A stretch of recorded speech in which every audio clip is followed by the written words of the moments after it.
Party met to select delegates to the National Convention. As usual, blacks were not allowed to participate, but this would be no ordinary election year. 2 weeks later, the Mississippi Freedom Democratic Party chose its own delegates to challenge the right of the all-white regulars to represent the state. The MFDP emphasized that it was open to all citizens. The Mississippi Freedom Democratic Party is only beginning, and it is beginning on the basis that it believes that a political party should be open to all the people who wish to subscribe to its principles. That means it's open to even the son of the planter on whose plantation you work, if that son has reached the point that he's willing to subscribe to your principles.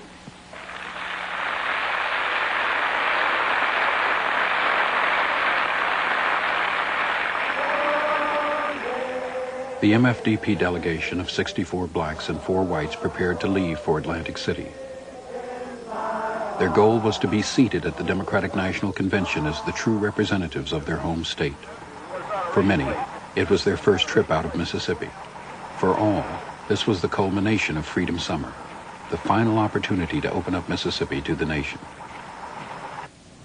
You know, I think one of the things that made the delegation of the Mississippi Freedom Democratic Party so hopeful, you know, so expectant, was the fact that people had made a discovery, you know, a discovery that there is a way out of, you know, much of that is wrong with our lives, and that there is a way to change it, and that is through the execution of this vote, you know. And so we can't get past these people at the state level because they've locked us out, but we just know that once we get to the national level, you know, with all the proof that we have been locked out, and the fact that we've had the courage to go ahead and create our own party, then, you know, we feel like that we are going to get that representation that we've been denied for so long.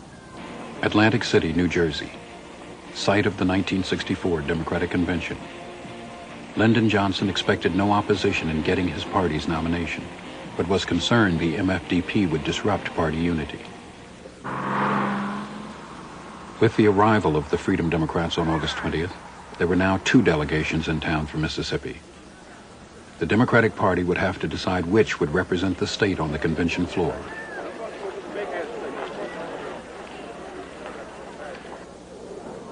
That decision would be made by the Credentials Committee. On Saturday, August 22nd, America watched this nationally televised hearing. It is the very terror that these people are living through that is the reason that Negroes aren't voting, that they're kept out of the Democratic Party by the terror of the regular party. And what I want the Credentials Committee to hear is the terror which the regular party uses on the people of Mississippi, which is what Reverend King was explaining, which is what Aaron Henry was explaining, and which is what the next witness will explain, Mrs. Fannie Lou Hamer.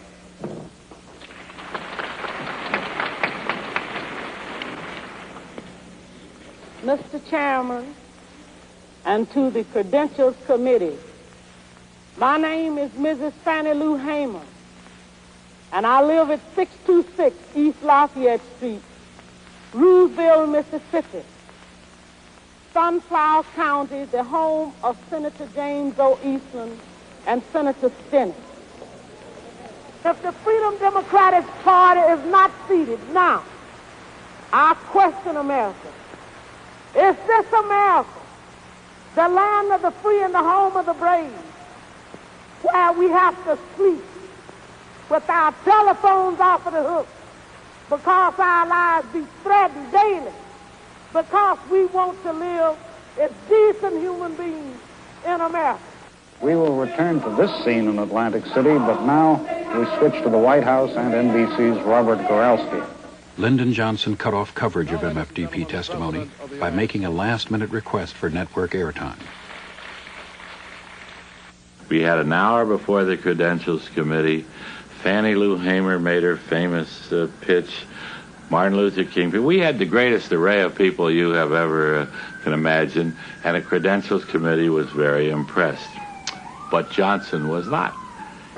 Despite the TV cut off by the president, Mrs. Hamer's message had gotten through. Viewers back home sent telegrams to delegates, urging support of the MFDP.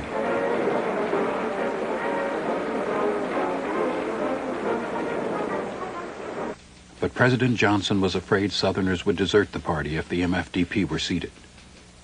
He began pressuring liberals close to the Freedom Democrats.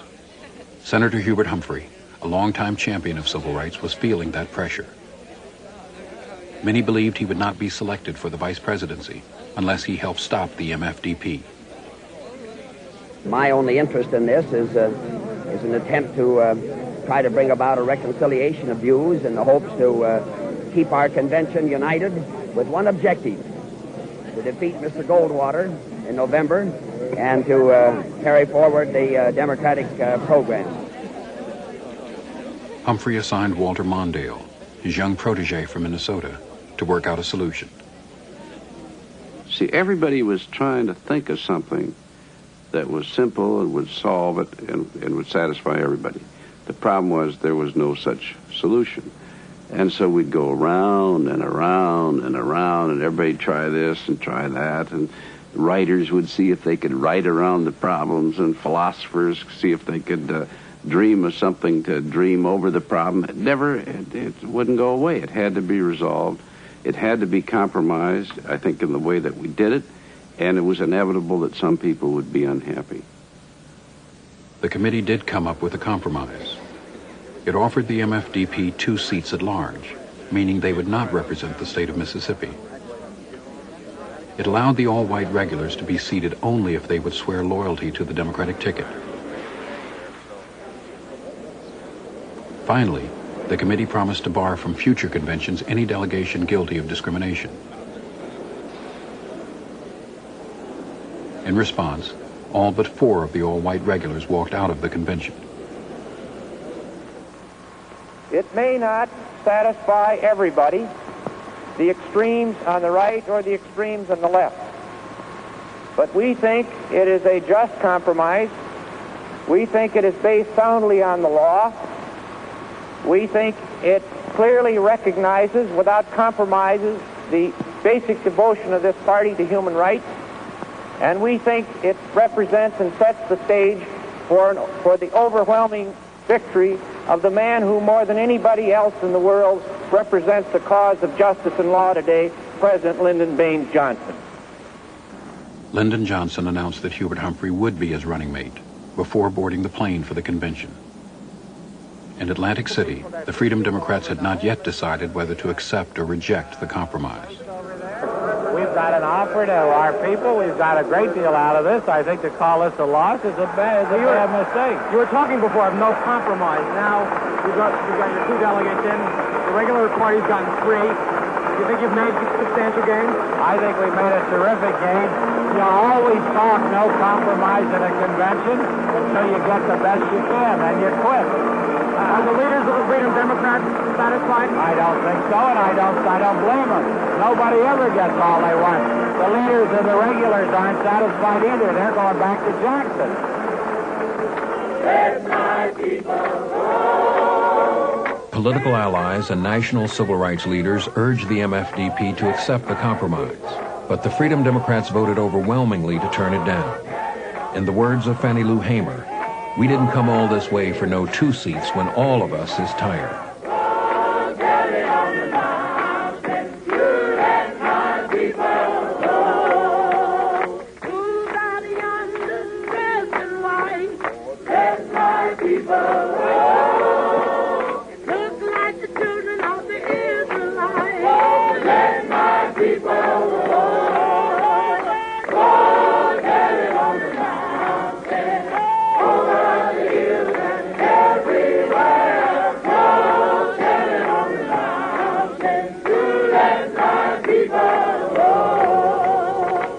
I think people felt that the Democratic Party would actually embrace them. I think there was a lack of real understanding of the depth to which the local Southern politicians were entwined in the Democratic Party, and that there would be a real reluctance on the part of the National Democratic Party leadership to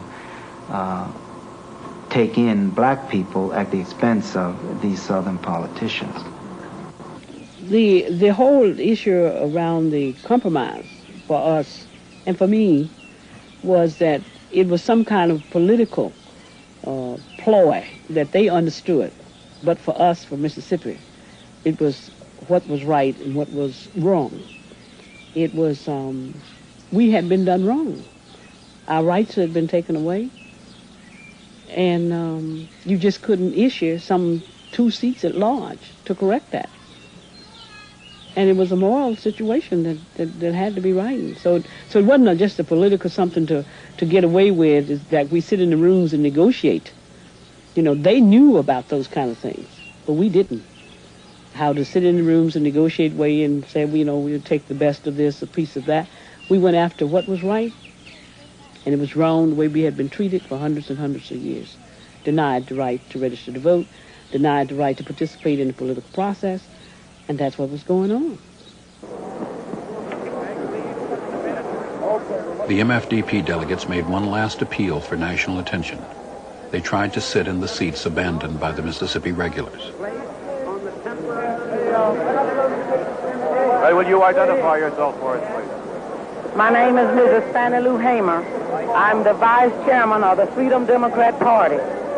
Where did you get the credentials to get into the building tonight, Mrs. Hamer? Some law friends of ours gave us an invitation to come in.